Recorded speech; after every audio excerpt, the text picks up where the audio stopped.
तरफ और यहाँ पर एक सवाल हमारे पास है कृतिका द्विवेदी जी का बरेली से और ये पूछना चाह रही हैं पिरामल एंटरप्राइजेज और बंधन बैंक के बारे में। पहले पिरामल एंटरप्राइजेज की बात कर लेते हैं और इनका सवाल है कि क्या 6 महीने के लिए ये दोनों शेयर अच्छे हैं? इन्हें खरीदने का रेंज दायरा क्या होना चाहिए? जैसे मैंने बोला, मैं रिकमेंड नहीं करूंगा कि आपको किस रेंज में खरीदना है। मैं आपको इस पर व्यू अच्छे से समझाता हूँ और हमेशा थोड़ा अपना दिमाग लगाइए, आपको बाद में भी हेल्प करेगा। पिरामल एंटरप्राइज में फिलहाल थोड़ा सा माइनर करेक्शन मुझे इसलिए लग रहा है कि 200 डीए में टच होके आया है। पिरामल एंटरप्राइज का जो बायस है, ट्रेडिंग बायस है, वो 700 के पहले चेंज नहीं होता है। हो सकता है कि 50 डीएमए का ब्रीच हो 750 वाला, लेकिन जो मेन बायस है वो 700 के नीचे चेंज होता है मेरे हिसाब से। तो अभी तक तो पिरामल एंटरप्राइजेज आप जो 6 महीने के हिसाब से बोल रहे हैं वो हो सकता है, कोई दिक्कत नहीं हो खरीदने में। लेकिन ये जो नेचर है इसके राइज का, इसका जब तक 200 डीएमए क्लियर नहीं होता है, इस राइज को हमेशा हम डाउट के हिसाब से डाउट से ही देखते हैं। तो 6 महीना हो या जो भी व्यू हो, मेरे ख्याल से जब तक एक तो बाय डिप्स रह सकता है, जब तक इसको इन द रेंज ऑफ, मुझे लग रहा है कि 750 के आसपास प्लस माइनस 10-20 पॉइंट्स या माइनस 10-20 पॉइंट्स, कोई दिक्कत नहीं लग रही है उस रेंज में कुछ पोजीशन लेने में। लेकिन ध्यान रखने की 700 के नीचे गया तो 6 महीने के 6 दिन में ही चला जाए। तो मेरा ऐसा व्यू है कि जब तक 200 डीएमए से रिट्रेस कर रहे हैं in terms of profit booking, 750 plus minus 20 points जा सकता है as a part of profit booking. और जब तक 700 के नीचे नहीं जाता है, मुझे नहीं लगता कि कोई दिक्कत है इस स्टॉक में। फ्रेश जी। राइस ये आप बिल्कुल समझ लीजिए कि अब अगर 810 के ऊपर गया तो ये 200 डीएमए क्लियर कर लेगा। इन दैट केस क्या होगा? इन दैट केस जो फ्रेश बॉटम होगा या जो फ्रेश आपका 200 डीएमए होगा, वो आपका टर्निंग पॉइंट होगा जहाँ पे आपका रिस्क ट्रिगर हो जाना चाहिए। जी।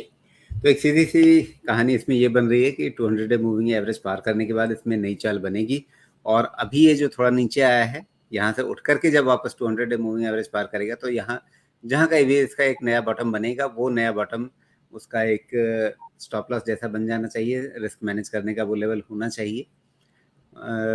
फिलहाल अभी 720 के आसपास के लेवल्स जो हैं, वो खरीदारी के लिए अच्छे हो सकते हैं और 700 के नीचे जाने पर ये सारी कहानी पलट जाएगी। फिर ये जो भी उम्मीदें बन रही हैं, वो सारी उम्मीदें जो हैं वो ध्वस्त हो जाएँगी। ये मोटी-मोटी कहानी है कृतिका जी आपके लिए। इसको आप देख लीजिए और उसके हिसाब से आप अपनी भी पढ़ाई-लिखाई साथ में कीजिए। नियमित दर्शक आप हैं और आपके सवाल अक्सर आते रहते हैं। इससे ये समझ में आता है कि हाँ बाज़ार इतना तो आपको समझ में आता है कि आप कैसे हैंडल करें। लेकिन इनकी एक दुविधा भी है रमेश, और वो दुविधा ये है, मतलब ये दुविधा बहुत सारे लोगों की होती है। सवाल देखिए, आप भी मुस्कुराएँगे तो ज़रूर कि क्या यह मेरे साथ ही होता है या सभी के, कि जिस भी शेयर को खरीदते हैं वो नीचे जाने लगता है और फिर उसे एवरेज करो?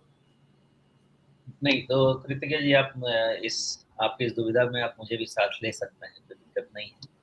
ये कई जगह से मुझे मेरे क्लाइंट्स का भी क्वेश्चन हुआ है कि साहब आप जब कभी बेचते हैं तो उसके बाद भी हमने 5-10% ऊपर जाते हुए देखा है, आप खरीदते हैं तो 5-10% नीचे जाते हैं। अब आपको आपके ट्रेड या इन्वेस्टमेंट के नेचर पे ध्यान देना है, वो आपको बताएगा कि आपका ये 10% वाला मार्जिन का डिसीजन सही है या गलत है। अगर आप एकदम हार्डकोर ट्रेडर हैं, तो आपको बॉटम सपोर्ट आइडेंटिफाई करना है और उसके नीचे स्टॉप लॉस लगा के निकल जाना है। वैसे ही आप जब शॉर्ट सेलिंग करेंगे या सेलिंग करेंगे तो हमारे जैसे लोग क्या करते हैं, हम थोड़ा-सा बड़ा मार्जिन लेते हैं क्योंकि हम एक लॉन्ग टर्म इन्वेस्टमेंट के लिए जाते हैं और हमें जब व्यू लेके एक्यूमुलेट करना होता है तो एक मास एक्यूमुलेशन होता है, क्योंकि हमारा व्यू निकलता है तो हमारे क्लाइंट्स हैं, इंडस्ट्री में लोग पोजीशन लेते हैं। तो उससे पॉसिबल है कि थोड़ा प्राइस मूवमेंट हो जाए खरीदने के लिए। और इसीलिए आप देखते हैं कि सेबी इतना रेगुलेशन लगा के रखता है कि आपको 15, आप मेरा पर्सनल पोजीशन 15 दिन तक होल्ड करके रखना है, बीच में बेचना नहीं है। बेचना है तो सारे क्लाइंट्स का अप्रूवल लेके आइए, ये सब इसीलिए होता है। और इसके कारण से जब आप खरीदना शुरू करते हैं, अब हमें क्या है, डिसीजन लेना होता है कि अब खरीदना है। तो हमें खरीदने के लिए प्रॉपर सप्लाई चाहिए होती है, तो हमें खरीदने में थोड़ा नीचे साइड पे ही खरीदना पड़ता है कि हमें सप्लाई आराम से मिल जाए, नहीं तो 3-4% का इम्पैक्ट कॉस्ट आ जाता है। तो हम जब डाउन साइड आता है, सप्लाई अच्छी मिलती है, खरीदते हैं, तो उसके बाद हो सकता है कि 5-1% कभी 10-1% ऐसा नीचे चला जाता है। कोई दिक्कत नहीं है क्योंकि हमने डिसीज़न लिया है वैसा। वैसे ही जब हम बेचते हैं, तो हमें निकलना होता है जब सप्लाई एब्ज़ॉर्ब हो जाए। नहीं तो आप बेचने जाइए और 5% का 7% का इम्पैक्ट कॉस्ट आ जाता है। तो इसलिए ये मेरे केस में जो होता है, इस रीज़न से होता है। अब दूसरा आपका सिचुएशन ये हो सकता है कि आप जब आप खरीदने जाते हैं, तो आप यूफ़ोरिक मोमेंट में खरीदने जाते हैं। जब मोमेंटम बिल्ड हो जाते हैं, जब दुनिया पागल हो जाती है उसके पीछे, तब खरीदने जाते हैं।